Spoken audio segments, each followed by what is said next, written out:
मित्रों, कागजों में खेल करके क्या नियुक्तियां कराई जा सकती हैं? क्या कागजों में दिमागी कसरत करके किसी को बेवकूफ़ बनाया जा सकता है? क्या कागजों की हेरा-फेरी करके आप नियुक्ति पा सकते हैं? क्या कागजी प्रक्रिया को आसान बनाकर नियुक्ति किया जा सकता है? क्या नियमों की अवहेलना करके भी नियुक्ति किया जा सकता है? क्या राजभवन के आदेशों का उल्लंघन करके भी नियुक्ति किया जा सकता है? क्या यूपी गवर्नमेंट के आदेशों की धज्जियां उड़ाकर भी नियुक्ति किया जा सकता है? क्या नियम और कानून को आड़े लेकर भी नियुक्ति की जा सकती है? दोस्तों, ये नियुक्ति की जा सकती है और शिवली कॉलेज में शायद इस तरह की नियुक्तियां की भी गई हैं। दोस्तों, अगर आप विस्तार से बात करें और आप मेरी बात को बिल्कुल आखिरी तक ध्यान से देखिएगा, सुनिएगा, तो आपको लगेगा कि ये कहीं न कहीं से पूरा खेल किया गया है। नियुक्ति प्रक्रिया में, किसी भी नियुक्ति प्रक्रिया में, किसी संस्था की नियुक्ति प्रक्रिया में सबसे महत्वपूर्ण चीज होता है एडवर्टीजमेंट, विज्ञापन। किसी अखबार में जो विज्ञापन क्या होता है? विज्ञापन दरअसल किसी अखबार में वो विज्ञापित हुआ पद होता है जिसके बारे में, उसके नियम और शर्तों के बारे में, उसके अर्हता के बारे में, उसके क्वालिफिकेशन के बारे में, वो सब कुछ लिखा होता है संस्थान के द्वारा। तो सिवली कॉलेज ने भी जो विज्ञापन निकाला है, जो अलग अलग विषयों के अलग अलग टाइमिंग में जो विज्ञापन निकाला, और वो विज्ञापन में जो क्वालिफिकेशन, जो नियम और शर्तें बनाई, उसमें बहुत बड़ा खेल हुआ है। खेल दोस्तों इस लेवल पे हुआ है कि जो महत्वपूर्ण चीजें थी, जो पारदर्शी व्यवस्था को जो बता सकती थी, जो पारदर्शी व्यवस्था स्थापित कर सकती थी, उन नियम और कानून को बिल्कुल हाइड कर दिया गया, उसको छिपा दिया गया। यानी ये अपने सुविधा के अनुसार, अपने सुविधा के लिए ये विज्ञापन का जो स्वरूप है वो लाया गया। यानी जो विज्ञापन का आदर्श स्वरूप होना चाहिए, जिसमें सारे तथ्यों को बिल्कुल आना चाहिए, उन तथ्यों को जगह नहीं दी गई। उसमें अपने सुविधा के अनुसार विज्ञापित किया गया, पदों का विज्ञापन अपने सुविधा के अनुसार किया गया, और खास तौर पे प्रयास किया गया कि इस विज्ञापन में कोई ऐसी चीज न आ जाए जिससे हमारे अपने लोगों की, या कह सकते हैं सोसाइटी के अपने सगे संबंधियों की, प्राचार्य के अपने भाई और बहनोई की, या जो भी अपने पसंद के लोग हैं उनकी भर्ती करने में कोई असुविधा न हो। तो एक खास तौर पे इस विज्ञापन में इस तरह की चीजों का ध्यान दिया गया। दोस्तों, अब ध्यान दीजिए कि सेम जो अल्पसंख्यक संस्था सिवली कॉलेज है और जो महाराजा सुहेलदेव विश्वविद्यालय के अंतर्गत आता है, इससे संबद्धता जिसकी है, जो इसके पहले जौनपुर विश्वविद्यालय से जिसकी संबद्धता थी, वीर बहादुर सिंह पूर्वांचल विश्वविद्यालय जौनपुर से, अब वो महाराजा सुहेलदेव विश्वविद्यालय से इसकी संबद्धता हो गई, जिसके नियंत्रण में ये डिग्री कॉलेज है। इस पर जो नियम लागू होता है वो उस पर राज्य विश्वविद्यालय 1973 लागू होता है।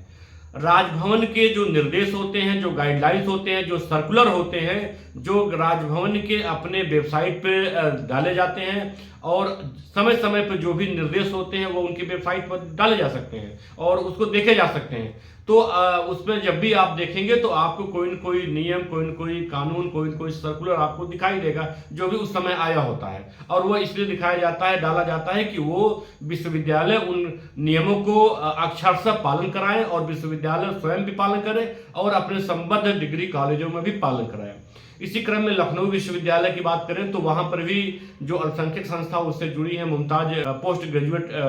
कॉलेज लखनऊ में, और दूसरा है सीआरपीजी कॉलेज सीतापुर रोड पे।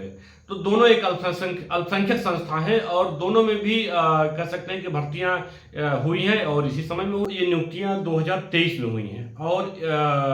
22 से लेकर 23 की जो भी नियुक्तियां हुई हैं, चाहे मुमताज डिग्री कॉलेज जो अल्पसंख्यक संस्था है लखनऊ विश्वविद्यालय के अंतर्गत का, उसमें, या सीएफपीजी कॉलेज, दोनों में जो नियुक्तियां हुई हैं, चाहे वो प्राचार्य के लिए हुई हो, चाहे असिस्टेंट प्रोफेसर के लिए हुई हैं, अलग अलग विषयों के लिए हुई हैं, जो विज्ञापन का स्वरूप था बिल्कुल आइडियल स्वरूप उनके यहाँ था, और उसमें स्पष्ट रूप से था कि लखनऊ विश्वविद्यालय की जो नियमावली हैं, जो उसके एक्ट हैं, और जो समय समय पे जो संशोधित अद्यतन नियम हैं, वो सारे उस पर लागू होंगे। यूपी स्टेट यूनिवर्सिटी एक्ट भी लागू होगा, साथ में जो नए जीओज हैं वो लागू होंगे, शासनादेश लागू होंगे, और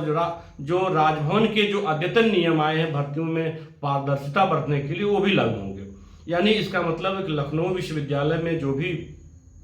भर्तियां हो रही हैं वहाँ के डिग्री कॉलेजों में, उनके संबद्ध डिग्री कॉलेजों में, वहाँ जो भर्तियों का जो प्रक्रिया है, जो विज्ञापन निकाला गया तो उसमें स्पष्ट था कि वहाँ की भर्तियां स्टेट गवर्नमेंट के जो नियम है, जो उपनियम है और जो अद्यतन यानी जो नवीनतम संशोधित नियम है वर्तमान उस समय तक जिस समय विज्ञापन निकला वो सारे उस पर लागू होते हैं। लेकिन वहीं पर जो सिवली कॉलेज में जो विज्ञापन निकाला गया था उसमें सिर्फ यूजीसी का जो उल्लेख किया गया, यूजीसी 2018 का जो नियम है, जो अध्यापकों की और कह सकते हैं कि टीचिंग स्टाफ की भर्ती के लिए जो 2018 में जो नियम बनाए गए थे यूजीसी के, जो सिर्फ और सिर्फ साक्षात्कार की बात करते हैं, जो सिर्फ इंटरव्यू की बात करते हैं, तो उसकी बात इन्होंने किया है और साथ में जो विश्वविद्यालय अधिनियम 1973 की बात किया है। लेकिन उसमें जो लेटेस्ट जियोज हैं, जो उत्तर प्रदेश सरकार के नियम कानून हैं, जो राजभवन के नियम कानून हैं, जो मई में 2021 मई में जो नए कानून संशोधन होके आए, जो सर्कुलर जारी हुआ राजभवन से, उसका कोई जिक्र नहीं है। यानी जो नवीनतम और जो अद्यतन जो कानून है, जो अद्यतन जो अपडेट्स जो आए हुए हैं राजभवन से लेकर राज्य सरकार का, उसका कहीं कोई उल्लेख नहीं है। अब इसका स्पष्ट रूप से ये समझ सकते हैं कि ये इसका उल्लेख न करने के पीछे बहुत बड़ी मंशा है। इसमें एक खेल हुआ है। खेल ये हुआ है कि जब जो सिवली कॉलेज में जिस नियम की या जिस क्वालिफिकेशन को इंगित किया गया है कि उसके अनुसार ये भर्तियां होंगी, उसमें सिर्फ और सिर्फ साक्षात्कार एपीआई की बात किया गया है। जबकि जो लखनऊ विश्वविद्यालय के अंतर्गत सीआईपीजी कॉलेज या मुमताज डिग्री कॉलेज के अंतर्गत जो विज्ञापित पद हैं जो निकाला गया है, उसमें राज्य सरकार के अद्यतन नियमों की बात की गई है। तो इसका मतलब है कि वहां पर लिखित परीक्षा भी होगी, वहां पर एपीआई भी होगी, वहां पर बेसिक स्कोर भी देखे जाएंगे, वहां लिखित परीक्षा के साथ लास्ट में इंटरव्यूज होंगे, पढ़ा के आपको देखा जाएगा, यानी प्रशिक्षण जो टीचिंग एबिलिटी है उसकी भी टेस्ट होगा, वो अध्यापन करके बच्चों के सामने वो देखेंगे भी। तो ये सारी चीजें जो है वो फॉलो करेंगे अगर वो ऐसा विज्ञापन किया है, तो वह एक आदर्श विज्ञापन जो कहा जा सकता है कि वो किया गया है। जबकि जो सिवली कॉलेज का जो विज्ञापन किया गया है, जो विभिन्न अखबार में समाचार पत्रों में छपा है, उसमें सिर्फ यूजीसी 2018 जो टीचर्स स्टाफ की भर्ती के लिए जो नियमावली बनी थी उसकी बात की गई है और विश्वविद्यालय अधिनियम 1973 की बात की गई है। जबकि लेटेस्ट जियो जो राज्य सरकार की जियोज हैं, जो अपडेट्स हैं, और सबसे बड़ी बात है कि जिस राजभवन के अंतर्गत, जिस कुलाधिपति के अंतर्गत विश्वविद्यालय चलता है, उस विश्वविद्यालय के अंतर्गत जो है वो डिग्री कॉलेज चलता है, उसके नियम की कोई बात नहीं की गई है। और एक वीडियो में जब बात भी की गई, जब एक पत्रकार ने इंटरव्यू पूछा प्राचार्य महोदय से, क्या आपके ऊपर राजभवन का नियम कानून लागू नहीं होता, तो उन्होंने कहा नहीं, हमारे ऊपर राजभवन का नियम कानून नहीं लागू होता। यानी राजभवन के नियम कानून को सिरे से खारिज कर देता है सिवली कॉलेज। इसका मतलब है कि उसको अपनी सुविधा के अनुसार विज्ञापन कराना था और उन्होंने किया।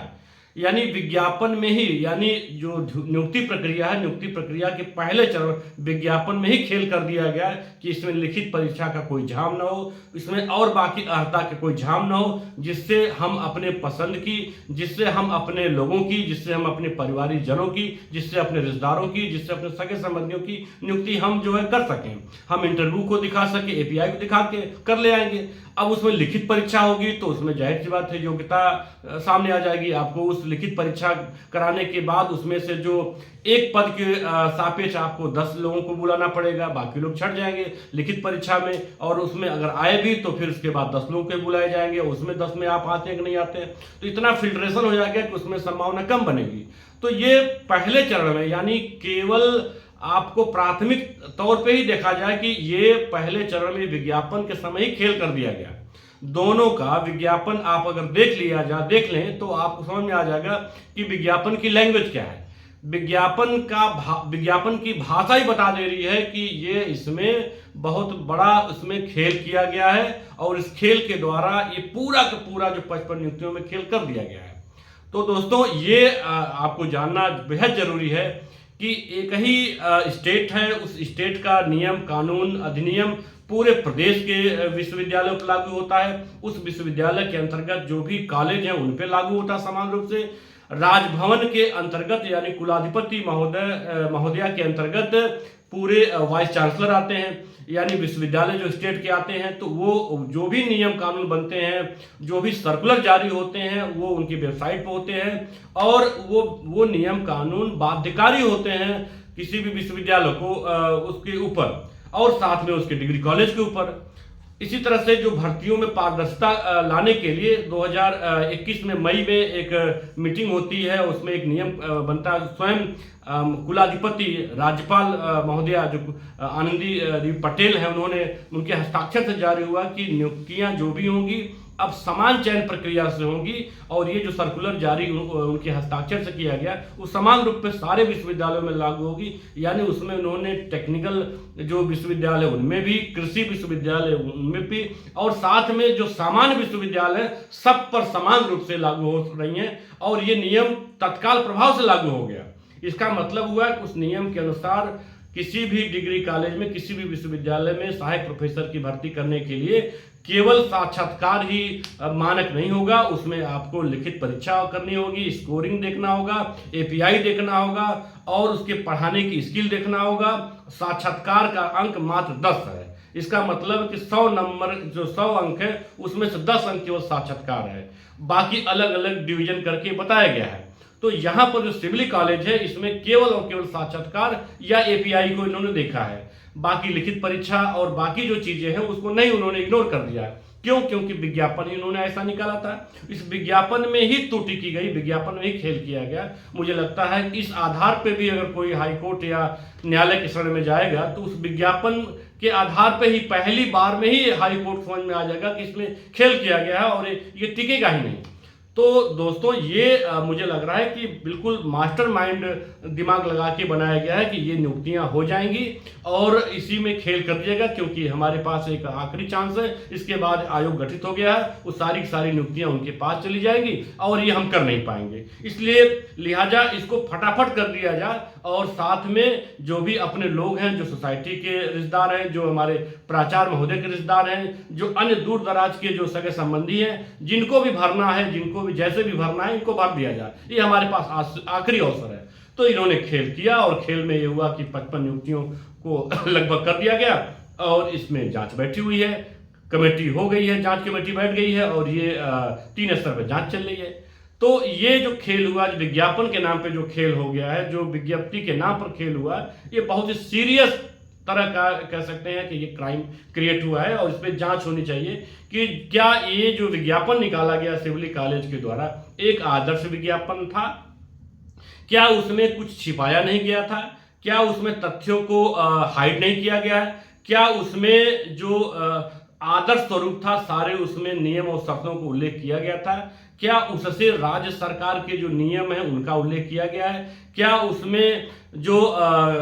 लेटेस्ट जियो हैं, जो राजभवन की जियो हैं भर्ती संबंधित, जो समय समय पर जो नियम कानून आ रहे हैं, जो अपडेट्स आ रहे हैं, उनका उल्लेख किया गया था। अगर नहीं किया गया तो जिसका मतलब ये त्रुटिपूर्ण जो है विज्ञापित हुआ पद है और इसको विज्ञापन ही इसकी जो है कह सकते हैं कि प्रारंभिक लेवल पे ही इसने गलत काम इनके द्वारा हुआ है।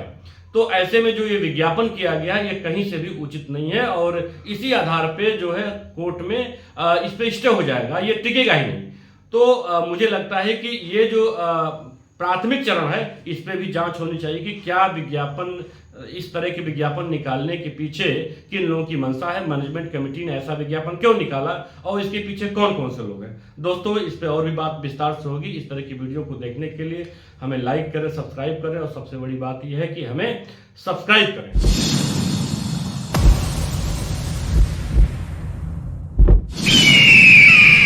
आप देख रहे हैं शार्प रिपोर्टर।